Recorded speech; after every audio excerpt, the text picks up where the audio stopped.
Your gym membership is costing you around $45 a month right now. Maybe more, maybe less. You probably assume that price reflects what it costs to run a gym. It does not. That number was set by a spreadsheet predicting how often you will fail to show up. Most people have never looked at that machine. The industry calls it breakage, and it prices your absence the way insurers price a storm. It sits inside a $96 billion global fitness industry, and the machine has teeth. In 2020, 17% of American gyms closed permanently. Some of them kept billing members while the doors were chained shut. By the end, you will know exactly what every visit, skipped week, and contract clause costs in dollars. Welcome to Rigged Numbers, where we expose the financial systems quietly working against you and give you the math to fight back. Subscribe if you want the math, not the hype. Start with what a gym membership actually is. It is a piece of paper that says you may enter a building. It does not say you will. The gap between may and will is the entire business model. That gap has a name in accounting: breakage. Breakage is revenue collected for a service the customer never uses. Gift cards run on it. Americans currently sit on more than $20 billion in unspent gift cards. Airline miles run on it too. But nobody built a better breakage engine than the gym industry. A gift card fails once. A membership fails every month, automatically, forever. The model was not always this refined. Old-school gyms pushed long contracts with hard sales tactics. Modern chains flipped the script. Make joining painless. Make the price forgettable. Make leaving a chore. The result is the same money, collected with a smile. Breakage is not complicated. What gives it weight is the scale. Look at the biggest budget chain in the country. Planet Fitness carries roughly 19 million members across about 2,700 clubs. That works out to around 6,500 members per club. Now the second number. A typical club can comfortably hold about 300 people at one time. Read those two figures again. 6,500 sold, 300 fit. If every member showed up on the same day, the line would wrap the parking lot 20 times. The building only functions because most buyers never arrive. The math scales beautifully for the operator. 6,500 members at $10 is $65,000 a month per club. Rent, staff, and machines for a budget club cost far less than that. The profit is not in the treadmills. The profit is in the no-shows. Wall Street noticed. Planet Fitness pulled in over $1 billion in revenue last year. Investors are not betting on America getting fit. They are betting on America meaning to. So here is the single rule this entire video runs on. A gym profits from the gap between paying and showing up. Now the mirror image of the same rule. Every visit you skip is nearly pure margin, and every visit you make costs the gym money. Hold on to that rule. You will see it wearing different costumes for the rest of this video. Say it one more time, plainly. The gym is not selling workouts. It is selling permission and collecting on forgetfulness. Prove it with small numbers. Say your gym charges $45 a month. Each visit costs the gym roughly $1 in utilities, cleaning, staff time, and equipment wear. Visit 15 times, and the gym spends about $15 servicing you. It keeps 30. Visit once, and it keeps 44. Visit 0 times, and it keeps the entire 45. You are most profitable to your gym as a roomer. Every oversold club, buried cancellation clause, and January promotion still ahead is that rule operating at a larger scale. Now connect the machine to your actual bill. Consider James. James is 34 and he signs up at a gym on January 5th. He is not lazy. He has a job, a commute, and a phone full of good intentions. He is, statistically, the average American member. The membership costs $45 a month, right around the national average. He pays a $49 enrollment fee at the front desk. 8 weeks later, a $39 annual fee quietly hits his card. That timing is not an accident. Hold that thought, because we will come back to it. Scenario 1, the honeymoon. In January, James goes 12 times. Divide $45 by 12 visits. His cost per visit is $3.75. At that rate, a gym membership is one of the best deals in American life. Each workout costs less than the smoothie he buys afterward. Remember that number, $3.75. It is the price James will keep quoting to himself all year. Scenario 2, the fade. By April, James is down to 4 visits a month. Work stress, a cold, a birthday week. The bill did not move. $45 divided by 4 visits is $11.25 per workout. His price tripled without a single letter from the gym. Nothing changed on his statement. Everything changed in the math.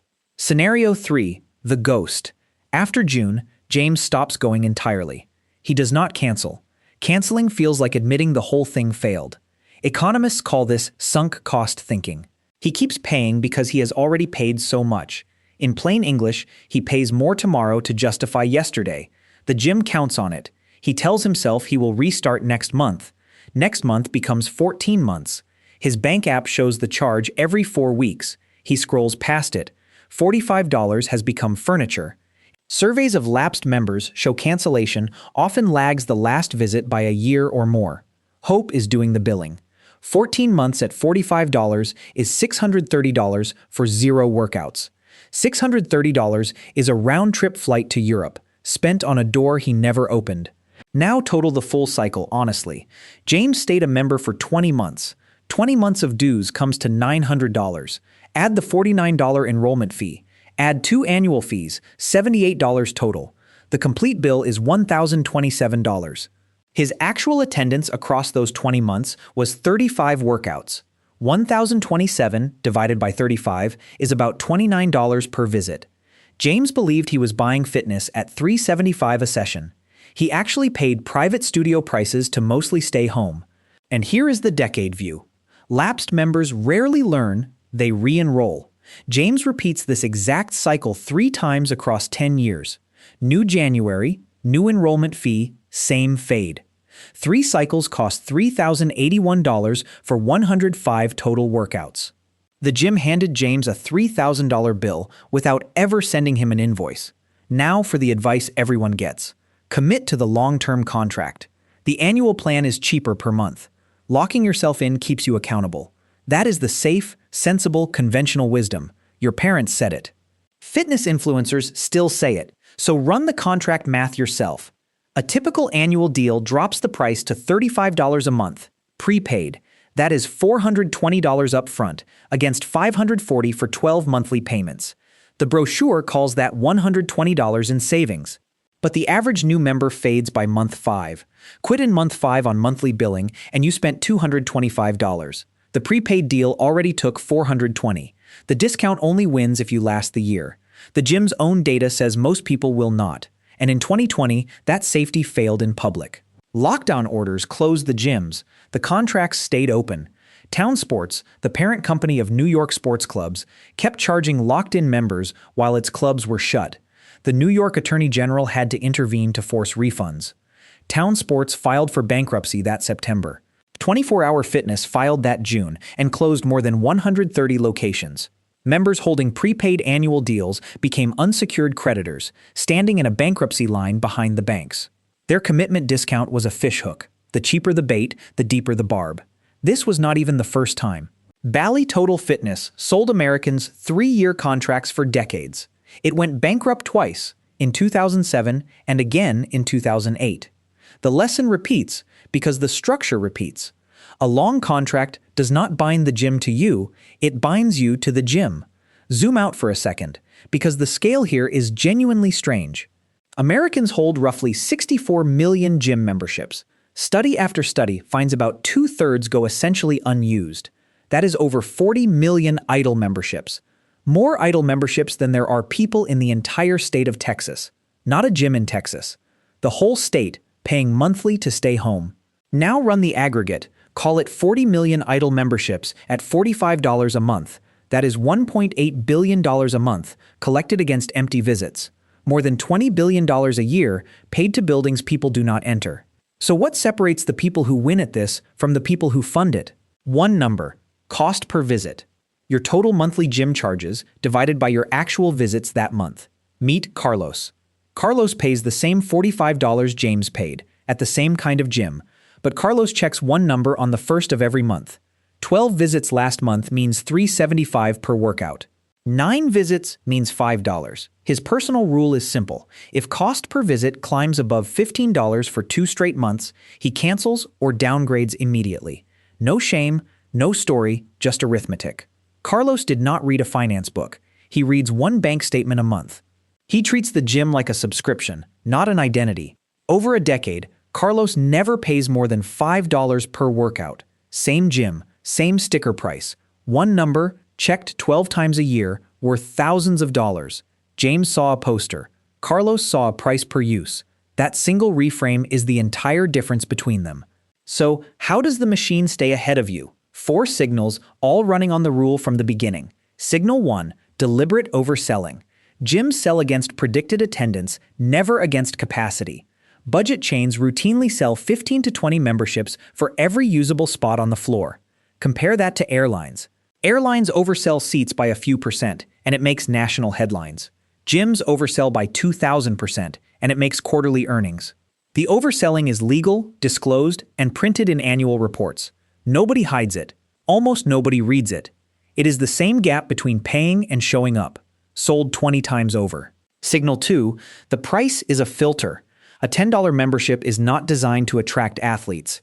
It is designed to attract optimists. Serious lifters need squat racks, heavy dumbbells, and deadlift platforms.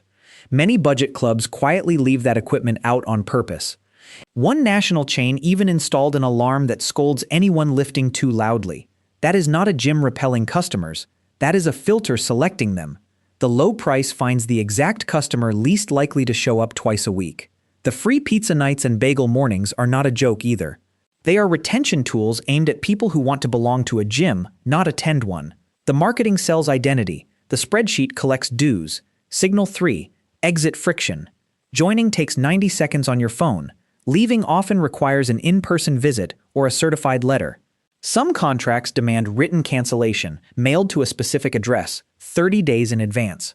Lawyers call this structure negative option billing. In plain English, your silence counts as a yes. The charge continues until you perform a specific ritual to stop it. None of that friction is laziness on the gym's part. It is engineered because every extra step is worth one more month of dues. Multiply one hesitating month by millions of members. That is the quietest revenue line in the industry. Signal 4, the calendar. The industry's forecasting record here would embarrass most Wall Street analysts. 2 economists, DellaVigna and Malmendier, tracked 7,752 gym members over 3 years. Members who chose monthly contracts averaged just over 4 visits a month. That worked out to about $17 per visit. A $10 day pass sat on the menu the entire time. These were real people leaving $7 on the table every visit for years. Roughly 80% of them would have saved money paying per visit. The Economist titled their paper, "Paying Not to Go to the Gym." It was published in 2006, and the pattern has not broken since. Sign-ups still spike in the first week of every January. Strava analyzed hundreds of millions of logged workouts. Most resolutions collapse by the second Friday of January. The industry nicknamed it Quitter's Day. Sit with that. Your motivation dies so predictably that it has a scheduled date. And that is why the annual fee hits at week 8. Late enough that you have stopped going. Early enough that you have not gotten around to canceling. The fee even has a friendly name on the statement. It reads like maintenance. It functions like a toll on your forgetfulness. The spreadsheet knew you better than you knew yourself. It always does, because it is the single rule wearing a calendar. Here is how you flip the math, starting today. Action 1. Calculate your cost per visit right now. Pull last month's bank statement. Take your total gym charges and divide by your actual visits.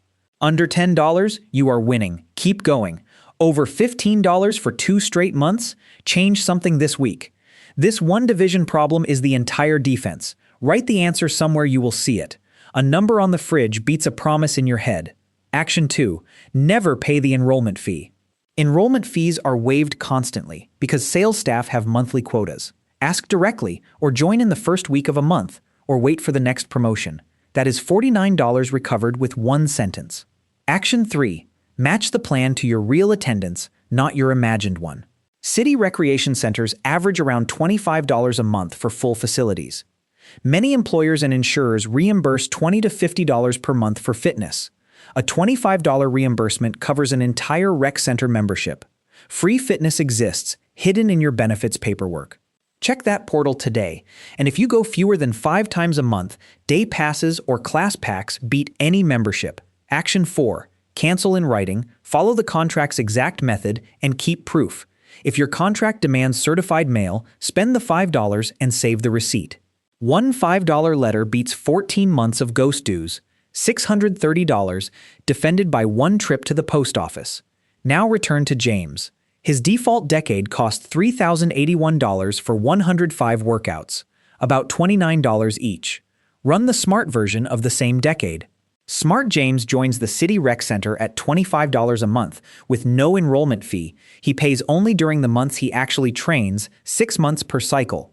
3 cycles means 18 paid months. 18 months at $25 is $450 for the same 105 workouts. That is $4.29 per visit. Same body, same effort, same number of workouts. $2,631 kept.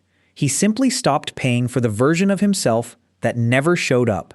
A gym membership is the closest thing retail has to a bet you place against yourself. The house sets the odds using 20 years of your neighbor's abandoned Januaries, but the bet only works while you refuse to look at one number. The people who understand this are not smarter than you. They just stopped pretending it was boring. We built a cost per visit calculator that runs these exact numbers on your own membership and attendance. The link is in the description. Run your own number tonight. It takes 1 minute and 1 bank statement. If this video connected the dots, hit the like button and subscribe, because next time we follow the money somewhere else, it hides.